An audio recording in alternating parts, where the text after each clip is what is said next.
Hello and welcome to We Never Met, the podcast where I have interesting strangers on every single week. Today, if you guys want to introduce yourself, we have two guests in their new shop here. I'm Maggie. And hi, I'm Sissy. And what is the name of your plant shop called? Clover. I want to go back to the beginning. Are you both Milwaukee natives or from around the area? No, actually, I'm originally from Kansas City, Missouri. Okay, what brought you up to Milwaukee? UWM offers a Midwest student exchange program, so slightly cheaper tuition for out of state. I had visited some friends and I loved it. I think I came in the early fall and Milwaukee was just gorgeous and I was like, I should come here. So yeah, it was deceiving. Early fall is like a deceiving time to come. Yeah, it was. I'm born and raised here and love to travel, but my favorite part of traveling is coming home to Milwaukee. I love it here so much. I looked through your window. Is there like a ton of snow you still have now? We got pounded like last week. Down by my house, there's probably almost 2 feet. But a little here, it didn't get too bad. And west of here, it's just because we're so close to the lake. Like the closer you are to the lake, the more snow you get. Yeah, I was born and raised in Milwaukee, so I lived there for 28 years, and I'm in Portland now. And nice. It's funny because we got snow last week, and it was like maybe 4 inches or something, and the entire city shut down. And I'm not even joking. Like all the businesses for 3 days were just not open, and so nobody plowed. There was people cross country skiing in the middle of the roads. Oh my God. It was like literally like an apocalyptic sort of thing, but in the snow from 4 inches. It was wild. And you're just like, this is nothing. I'm like, why aren't we plowing this and just getting back to work? You know, like I don't understand what's going on. But how did you meet then? At school? A long time ago, just like through mutual friends. Yeah. We were both in the service industry and we kind of just met. I think it was like 7 or 8 years ago. And then recently reconnected over our love of plants. Through social media. Yeah, through social media. Sissy actually had reached out to me because she saw the Instagram that I had started. And we sat down and both had like really similar business plans. And we're like, let's just do this together. Like it made more sense. Yeah. Yeah. And can you talk a little bit about like what you were basically doing, like horticulture in your house or something, like posting those pictures and selling the plants off Instagram? Is that right? Yeah, I actually made like a tiny little plant room in my basement with lots of grow lights and shelves filled with plants, and would just like take pictures on my living room floor and post them to Instagram and kind of just started out like that, you know, using Venmo and Instagram as the start of the business. How did that go over? Because I mean, it must have gone over well. I mean, it started off just like I said, like a slow moving process on Instagram. And then probably 2 months later, we built the website and the website went over really, really well. And then a month after the website launched, we were fortunate enough to find this space. It kind of fell into our laps. And we got the keys on January 1st, and then we opened on February 5th. Both being in like a plant-based shop, where does that come from? I love plants. I have tons of plants. Me and my fiance, we have a studio apartment out here, and there might be 30 plants in here. So more plants than space sometimes, but it's great. So where does that come from for both of you? Well, I've always loved plants. I usually started with gardening, so I would just garden in my parents' yard. I took care of the landscaping. I was the one mowing the grass. I just loved being outside and outdoors. And when I moved to Milwaukee, I didn't have a big patio. I didn't have a yard. So I just started filling my indoor space with greenery and plants and foliage in every space I could. And, you know, I grew a collection that was over 100 plants in a 1-bedroom apartment. So, you know, it just kind of stemmed from there and it just grew into what it is now.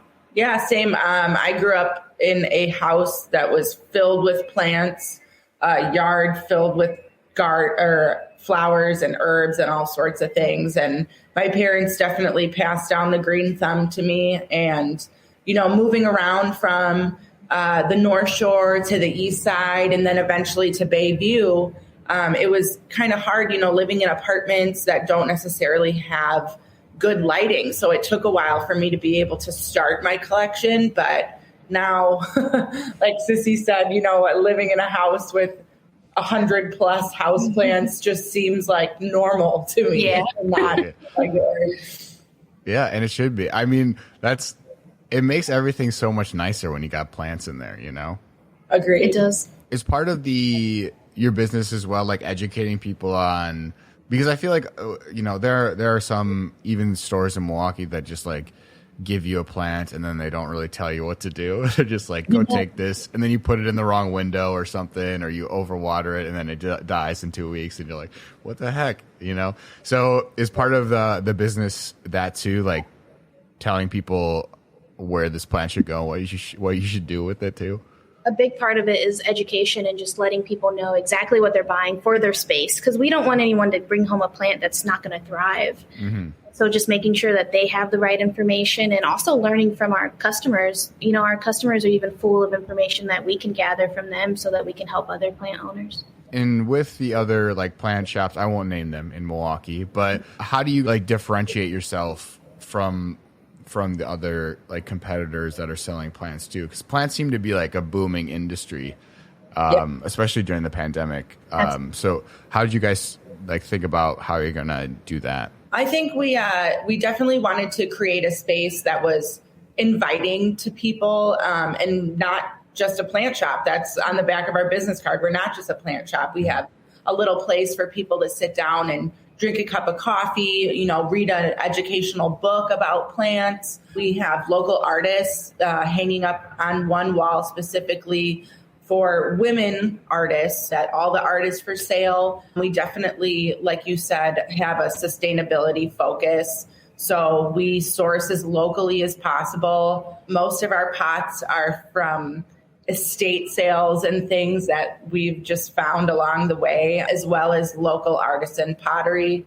So we just try and stay as local as possible and as sustainable as possible. And I think that really sets us apart from other places. And like you already mentioned, giving people knowledge, like we just want to share as much as we can with the public, so that they're not just walking away with a plant and going home and being like, what now? I feel like that happens so much, and that's why people don't go back and buy more plants, because they think that they suck at it, when in reality, they just don't know what to do, and everyone starts somewhere. So can you talk a little bit more about that? Because that was really interesting to me, like the concept of like plant miles, and how there's a lot of plant shops that source plants and then they're from out of state or wherever, and they're getting driven all the way here, so they become like this big unenvironmentally friendly plant that are coming to your store.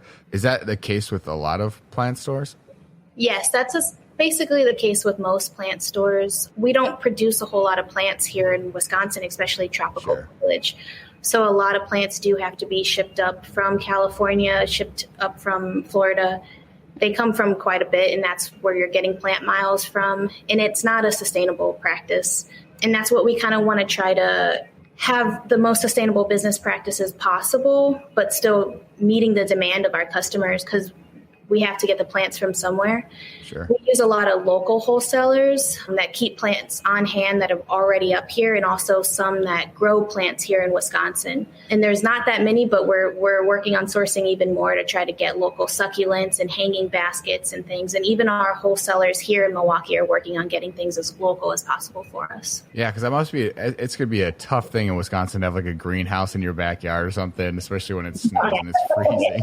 It's also really demanding on resources. It takes a lot of energy to keep a greenhouse hot here in Wisconsin. Yeah, especially when it's negative 20 or something. Whatever. Yeah, like that was great.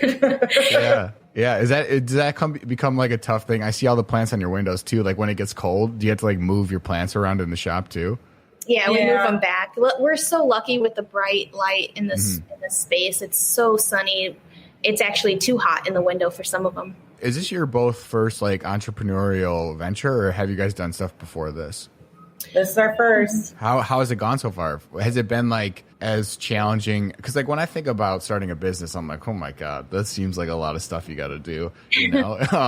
Has it been as challenging as you thought it was, or has it like seamlessly pretty easily gone from conception to now? I I think due to demand, that kind of has made it easy for us. Yeah. Otherwise, I do think it would be really challenging. I don't think social media has been the biggest factor in getting our name out there, and just interacting with the customers that are looking for plants and creating content every day, essentially, just to make sure that people know that we have new stuff coming and plants that are rare right on our website that you can buy immediately, that are safe and healthy and already in the state. Did you say because of the man? Demand. Oh, demand. I'm like, the government? Is that what you're talking about? The man.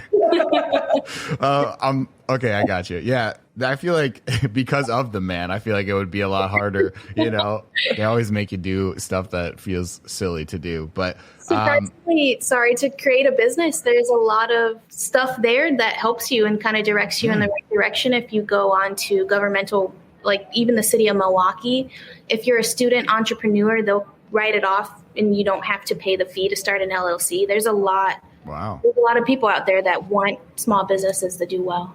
Yeah, that's great. I mean, especially during the pandemic, I feel like that should be the case, you know? But on that topic, I was reading about you and it said that an aneurysm and COVID like changed your perspective on things and made you want to start a business. Can you talk a little bit about that and like what happened?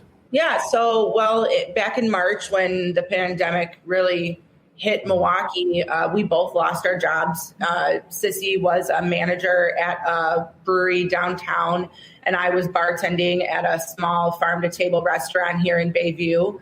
And, you know, losing that alone was a huge step in thinking, like, maybe it's time to start something new.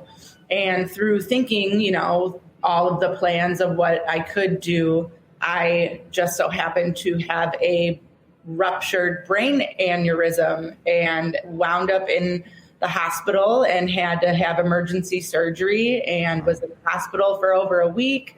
And when I came home, it was kind of like, okay, like this is a sign that it is time to do something different. And then along the road, the aneurysm came back. So I wound up having to have a second surgery, which kind of just solidified, like, there is no time to be wasted. And not to sound cliche, but it's like, if you're just going to sit here thinking about it, like you might as well just do it instead of thinking about it all the time and never knowing like what could happen. It's like, let's just dive in and try. And I know it sounds crazy because we're opening up a plant shop in the middle of winter, in the middle of a pandemic, which just seems crazy, but it's actually like been the best thing I think that's ever happened. You know, it's a blessing. Yeah. We had lines out the door on our first weekend. Like we had to tell people that, you know, we're at capacity right now. You're going to have to wait. And people waited. And we were like, whoa, 10 degrees out. Yeah, it was so cold that weekend and people waited. And it was just a really great feeling. I mean, you almost did yourself a favor a little bit in the future, because if you can make it now, you have all the cards stacked against you. Hopefully it'll get easier. As time goes on now. But no, that's really terrible. I'm sorry to hear that about the brain aneurysm. That had to be terribly scary. I would be terrified. It was pretty scary, but you know, I'm all good to go now. You know, Doc's cleared me, and hopefully I don't have to ever have a third one, because I'd say two's enough, probably. Yeah, two is enough for a lifetime. Yeah, for sure. Like, how did you come up with what plants you were going to take into the shop? Is it just like all plants that you're going to get, whatever you can get your hands on, or is it like specific types of plants that are more interesting to people? Like, how did that process go? You know, and we're even kind of almost taking requests. People are looking for a specific plant. We're like, write your number down. We will reach out to our people and try to get this plant in for you. So we definitely want to be able to source anything that anyone's looking for, whether it's rare or very common. But there are definitely trending plants that people are looking for, and when they see, they want it immediately. What are some of those? Paleas. I don't even know. I think I know what that looks like. They're pet friendly. They're all often called the UFO plant or the Chinese money plant. They have I know what that is. Like little coins on little tiny sticks. Adorable plants, and everyone loves them. Yeah. So these black raven ZZ plants have been really, really in high demand. And we were fortunate enough to get our hands on some last week, and they've just been flying off the shelves. Yeah, they're great plants to have in your house because they're like very low maintenance. We have one back there. Those money plants or whatever you call those plants. Every time I went to this business when I was in Milwaukee, they would be like $40 for like a tiny little plant. I feel like, is that because of the demand, or is that just because how hard they are to get? Or I'm not too sure. I think that we've done a pretty good job at keeping our prices relatively low, especially for the product that we're creating. Each plant that we pot ourselves, it's one of a kind. It's very unique. There's not 30 of them on the shelf. All of our pots, we've done the best we can to make sure that they're all upcycled, recycled, repurposed, drilling holes and everything so that there's proper drainage. That's something that you don't find a lot in these shops. They're just plants in pots, and they're gonna die if they don't have drainage. So. Some of them don't even have pots, Some of them are just plants. But no, that's the craziest thing, I think. And for a lot of people, it's like a huge barrier to entry when they want to get plants, is that they go to these like very high end or whatever boutique, like small little plant shops, and it's like $30 to get a small plant. You're like, well, I can't afford to do this. Like, what if it dies? Like, then I spent $30 on this plant, and now I have to go back and get another $30 one to see if I can keep it alive this time. So, no, that's very cool. I think part of the appeal too is the upcycling and things like that. And you talked about it a little bit before, but do you guys plant all your plants in pots before you give them to people, or are some of them just in like the little tin thing still? We do have some that are still in their original grow pots in our back area. We have a lot of empty pots. So we have a potting station. You can build your own. We can pot it for you if you want to pick out the separate items. So we definitely want people to be able to customize. That's like a really simple but very cool idea, because you don't really see that ever. And you might get a pot, like if it's in a pot already that you don't like, and then you got to bring that home and be like, oh, I just paid for this pot too, and now I got to repot it into something else. But no, I love that. That's super cool. So where does the name Clover come from? Where does that originate from? So when I was first thinking about the business, and this was before Sissy and I had reconnected, I knew that I wanted it to have just like a one-word name, something plant related, but something simple, not like Milwaukee's finest plant shop or like something really crazy. And so a couple different words were bouncing around in my head. And then ironically, my aneurysm was in the shape of a clover. So I took that as a sign, like, all right, Clover was already in the works, like, of being a name. And then that solidified it. Wow. Yeah, that there you go. I mean, that's not a sign to do it. I guess I don't know what it is, So do you both have a favorite like plant that you love most? Yeah.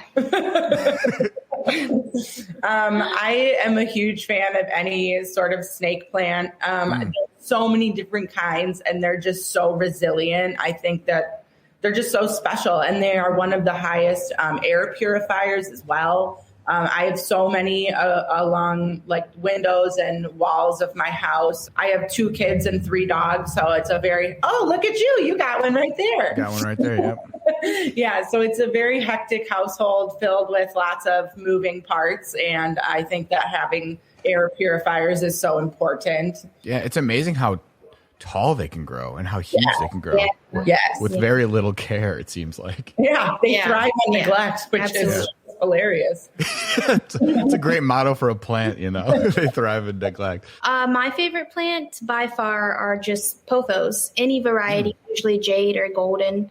I just love how they trail. I think that they're super resilient, and they're one of the only plants that I actually trust to be in a pot without drainage, as long as you're cautious about watering. Mine seem to do really well and grow huge leaves and vine across windows. And it just makes me really happy when plants vine. Yeah, no, I would grab, I have some over there, but I got to walk a little bit there. They're huge. It just becomes Sam shows you his plants podcast. I love that'll be the whole thing. So you mentioned this a little bit before, how the storefront just sort of fell into your lap. But was there at the time, were you looking for storefront opportunities, or like was that just sort of something that came up in this specific opportunity that you got? So on my original business plan, I had actually purchased a trailer, and I was going to be doing a mobile plant shop, going from farmers markets to start to be able to raise enough capital to invest in an actual location. Whenever I met with Maggie, she kind of threw it out that her previous employer had an available space. And I was like, well, we got to go look at it. Like, let's go look at it. What are you talking about? It's in Bayview. Like I was aiming for Bayview or Walker's Point, where I had lived at the time. And so I was like, we got to go look at this space. What are you talking about?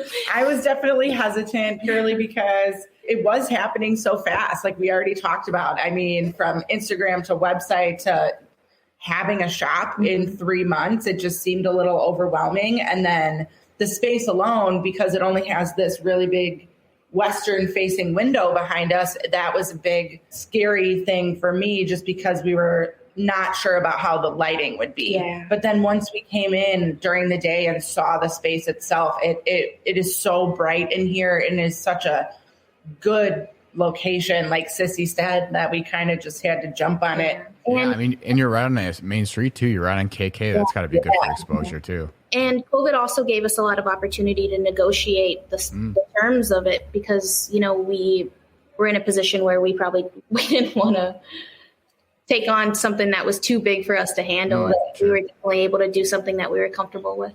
Have you ever had any inclination to move back to Kansas City, or you're in Milwaukee now for sure?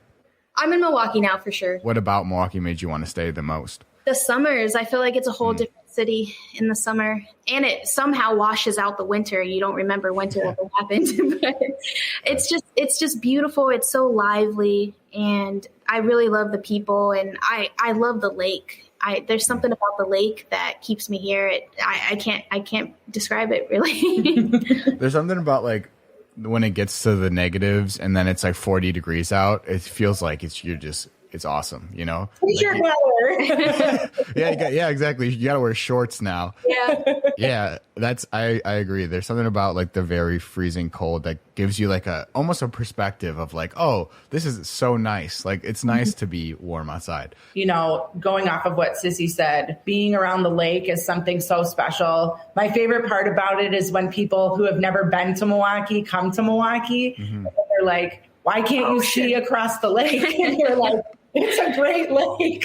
Like, yeah. You expect to see Michigan? Like, it's not happening like that. You see someone waving over on the other side? Yeah, exactly. Oh, it just makes me laugh. But yeah, the lake is so magical. Like being able to hang out on beaches. Like when you say you're from Milwaukee and you're traveling other places and you say like, oh, we went to the beach. People are like, what do you mean you went to the beach? And it's like, no, we have so many. There's so many places to hike. There's so many places to just be in nature. I think we're so fortunate to live in a city that is so involved in nature.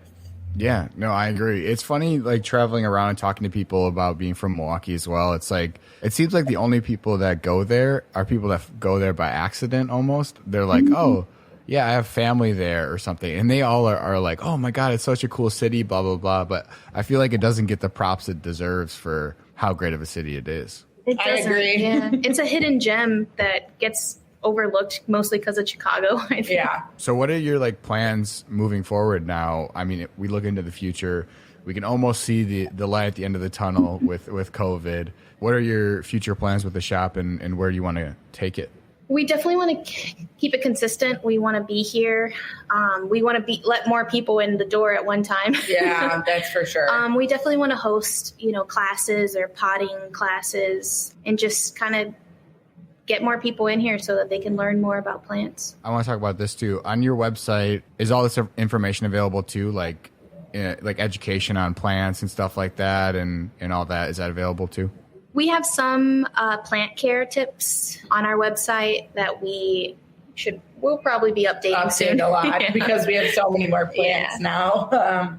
But yeah, anything we carry is up there in the plant care section of our website and just says a little bit about, lighting, soil, how often you water it, if it's toxic to your pet friends, basic rules on how to take care of it. And especially in the winter, it's so hard being a plant parent because obviously plants need light, but they can't be too close to a window because it's too cold. but then they're going to dry out if they're near a heat vent. And, you know, there's so many factors into being a plant parent, you know, whether you're a new one or a very experienced one, like there's always something to learn. Yeah. And everyone's home and environment is entirely different. So giving care tips it really has to be specialized. And where can people find like how they can, because right now it's obviously probably pretty different on how they can purchase plants and things like that, and the capacity regulations and things like that. So where can people get plants? Can they still get them online or pick them up at the store and things like that? Yeah, so they can. All the above. Yeah. Come online and curbside pickup. We can run it out or they can run in, whatever they feel comfortable with. And what's your website? CloverMKE.com. Cool. I don't say it out I'm going loud. to give someone else's website out. All the time. I take it all the time. I don't say it out loud. Well, awesome. Thank you so much for coming on and talking to me. Are you getting a lot of people like on today for Saturday, for example? Is there a lot of foot traffic coming in? We hope so. It's been pretty steady since we opened just short of 2 weeks ago. The weather is nice. Weather is in the 20s now. Zero. So we're like, yes, hopefully. Almost summer. Hopefully more people will be out and about. But yeah, we're in a great area for foot traffic with so many small shops being close to us that it's been really, really great. I mean, like I said, the first weekend it was like -5 and people were just bouncing around from shop to shop, and it was great. And I see it only getting better, you know, once the weather keeps turning. Yeah, I mean, it's amazing, you know, people coming out and standing in lines. My mom would be like, bundle up and we're waiting. That's what we're doing. Awesome. So one more time, what's your website and like social media and stuff so people can find you? So our website is clovermke.com. The Instagram handle is at Clover_MKE. And the Facebook is facebook.com/Clover Milwaukee. It was awesome to meet you. When I'm back in Milwaukee, I'll have to come and pick up a plant for sure and add to the collection. Yeah, thank you so much for having us. Thank you. All right, have a good day. You too. Right, bye. Bye.